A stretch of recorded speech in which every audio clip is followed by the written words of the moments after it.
Hello students. So we are back again in our chapter Kingdom Classification. Today we will be discussing about Kingdom Plantae. Now this Kingdom Plantae it includes all types of plants including red, brown and green algae, bryophytes, pteridophytes, gymnosperms, angiosperms, all those comes under this Kingdom Plantae. Now, this Kingdom Plantae it's composed of plants that are autotrophic. That means that can prepare their those who are able to prepare their own food. And multicellular eukaryotes, they are not unicellular, they are multicellular. And eukaryotes means those organisms who have a well-defined nucleus. They have chlorophyll. As they have chlorophyll, that's why they are able to prepare their food. And their cells have a cell wall. Now, this Kingdom Plantae is very important as it is a source of food for all other living things. This is a specialties in plants that they contains chlorophyll, they are autotrophic, they have a cell wall. Their cell is surrounded by another more outer covering that is called as cell wall. Kingdom Animalia. It includes all multicellular animals, including human beings. So, there are some differences between Kingdom Plantae and Kingdom Animalia. Now, this Kingdom Animalia, their cells are without cell wall and they do not contain chlorophyll.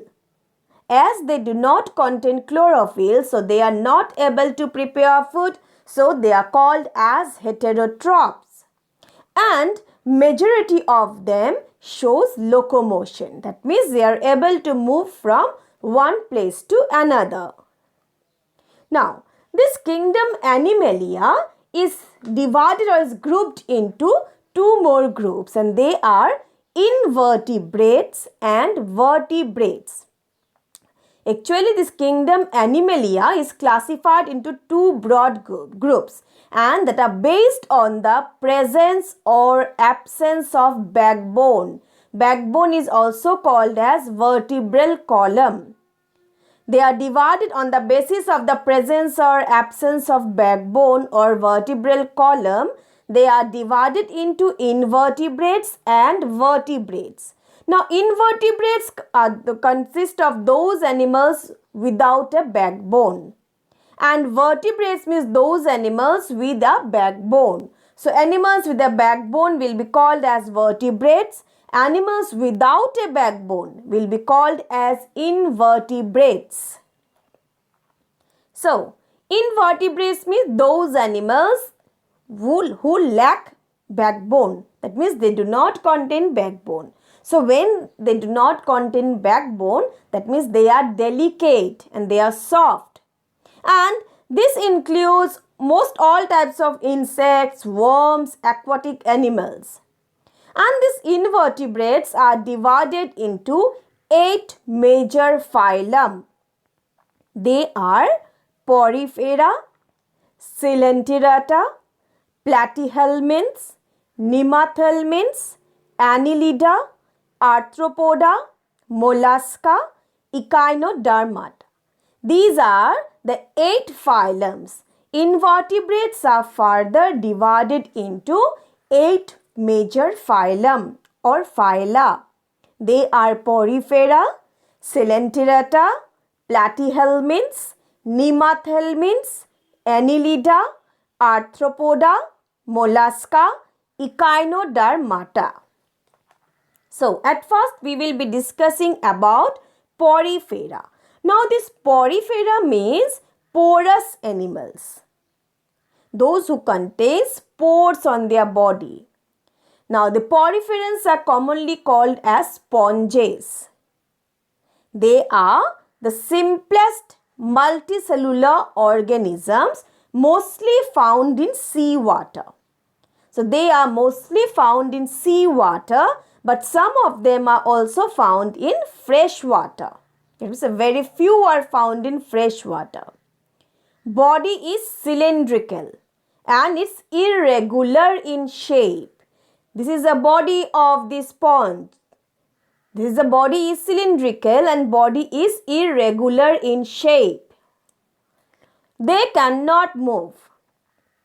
That means they are fixed to the bottom of a pond or sea.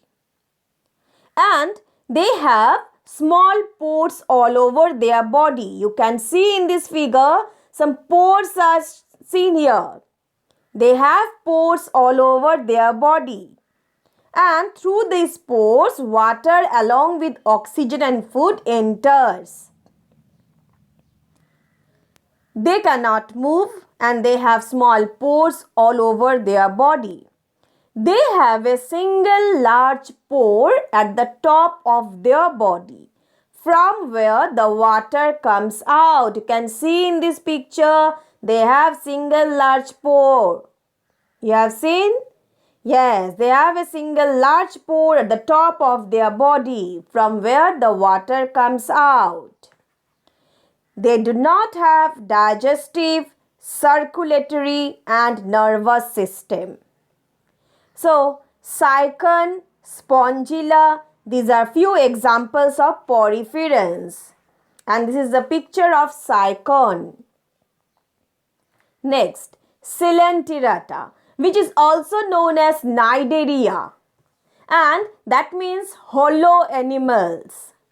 Now, these Coelenterata or Cnidarias, they are mostly found in seawater and a very few live in fresh water. They have a hollow tube-like body with one opening, and that one opening is called as mouth.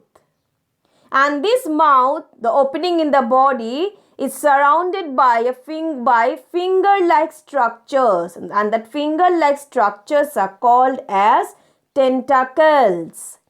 And these tentacles help to catch food. See here, you can see this figure. First is a sea anemone and the mouth is covered by the finger-like structures. And these finger-like structures are called as tentacles. These tentacles help these coelenterats to catch food. Their bodies are radially symmetrical. So, radially symmetrical means their body is divided vertically into two identical halves. Radially symmetrical means body is divided vertically into two identical halves. They can live in marine as well as freshwater habitats, but mostly they are found in marine, but very few are in freshwater. Respiration and excretion takes place through the process called as diffusion. Some examples like hydra, jellyfish, sea anemone. Platyhelminths. Now this term platyhelminths are also known as flatworms. Now they are mostly parasite. Parasite means those who get their nutrition from another species. So they are mostly parasites and the very few are free living and are found in sea or fresh water. They are mostly parasites and they live on or inside the body of other animals. Why? To take food from them.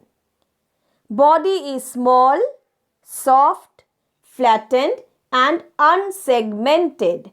Unsegmented means not divided into segments. Segments means parts. Actually, our body is divided into three parts: head, thorax and abdomen. They have unsegmented body. They do not have a body cavity. Body cavity is actually a fluid-filled space. Body cavity is a fluid-filled space inside the body that holds and protects internal organs. So this body cavity, they lack body cavity. They have one opening through which they take in food and also get rid of waste. Their body is bilaterally symmetrical. Respiratory and circulatory systems are absent. You can see here their body is bilaterally symmetrical, means body is divided into two identical halves. Some examples are tapeworm, liver fluke, planaria. So first is the picture of liver fluke and next is a planaria. Next, nemathelmines, which is also called as nematoda, and they are commonly called as roundworms. They are also mostly parasites. So roundworms they are found in fresh water and seawater as well as in soil, and mostly they also exist as parasites in plants and animals. They are commonly called roundworm. Body is soft, cylindrical, unsegmented, without a body cavity. So what is body cavity? A body cavity is a fluid-filled space inside the body that holds and protects internal organs. Their body is bilaterally symmetrical. That means body can be divided into two identical halves. They have a mouth at one end through which the food is pulled in, and they have anus at the other end of the body. Some common examples are ascaris, hookworm, then eelworm. Eelworm is a worm found in potato plants. So this is a figure of ascaris. Annelida, they are the segmented worms. That is, body is divided into segments. Their body is divided into segments which help in movement. They have a mouth and an anus with a well-developed digestive system. So the annelids have soft, cylindrical and bilaterally symmetrical body. They have a special organ for excretion, and that special organ is called as nephridia. They have a body cavity. They have well-developed circulatory system. Their body contains hemoglobin, which gives them red color. Common example of annelids are earthworm and leech. Arthropoda, animals with jointed legs. So these arthropods, they can be found in all types of habitat, and their body is divided into three regions: head, thorax and abdomen. Most of the organisms have three pairs of legs. The body is divided into head, thorax and abdomen. Now their body is covered by a hard outer covering, and that hard outer covering is called as exoskeleton. Most of the organisms have three pairs of legs, and this phylum has the largest number of species in the animal kingdom, and they are found everywhere. Common examples are scorpion, spider, crab, insects like ants, mosquito, honeybee, butterfly. They all comes under arthropods, means animals with jointed legs. Mollusca. These are the animals which have shells, and they have a very soft body. The body is covered with the shells. They are bilaterally symmetrical. They are found in fresh water, sea water and also on land. Like the snails. Example is snails. Snails are found in fresh water as well as on land. Octopus is found in the sea water. So they are found in fresh water, sea water and also on land. They have a soft, unsegmented body protected by one or more hard shells. Their body is unsegmented.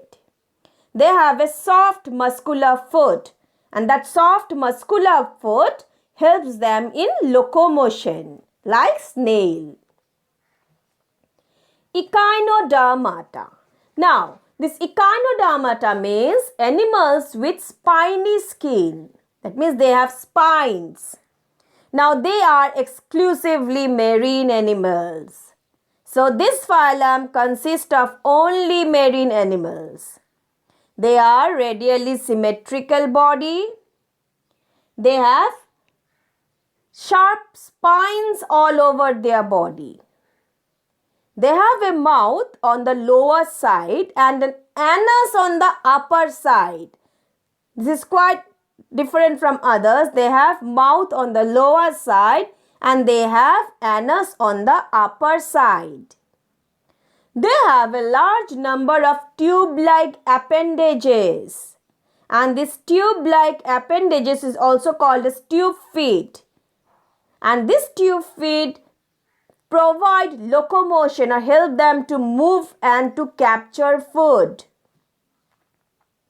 So, echinoderms, they are the exclusively marine animals. They have sharp spines all over their body. They have mouth on the lower side and they have anus on the upper side. They have many tube-like appendages called as tube feet that help them to move. That means that provide locomotion and help to capture food.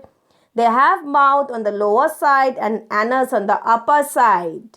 Some common examples are starfish, sea cucumber. So you can see this starfish or sea cucumber, they have spines all over their body. They have this tube, in case of starfish, if you see, they have a large number of tube-like feet. There is a tube feet are there. So students, I hope all of you understood this invertebrates portion. Next, in our next class, we will be discussing about vertebrates. So, we are finishing today here. Thank you.